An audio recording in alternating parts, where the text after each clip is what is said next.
السلام عليكم ورحمة الله وبركاته. كبجمتوتا في جالتمتوتا ilmaan Oromoo akkam naga jirtanii baga naga jiraatan jecha akkasumas ijoollee warroonni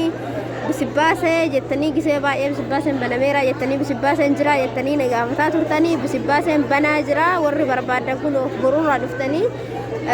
itti fayyadamuu dandeettanii carraa kanatti isiniin jedha akkasumas waa'ee paaspoortiin illee paaspoortiin maaf hin deebinee nagaafatanii jirtanii paaspoortiin hin deebinee paaspoortiin ganaadha jedhanii kanaaf jecha carraa kanatti fayyadamaa isiniin jedha akka isin hin lubne akka warri rakkatan gara biyya keessanii galtanii isiniin jedha hundi keessanii okay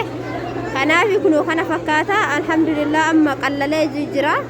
qara ganama namaayyuu lafumayyuu bakka ejjetanii anqabanii kanaaf hundi keessanii jechuudha borurraa eegaltanii akka carraa kanatti fayyadamtanii isiniin jedha tun akka isiniin tarree itti fayyadamaa isiniin jedha shii obboleeyyuutiya akkas kana fakkaata kanaaf hundi keessanii akka dhuftan isiniin jedha hundi keessanii dhuftanii akka kana fayyadamtan isiniin jedha. Assalaamu alaykum wa rahmatullahi wa barakaatuh.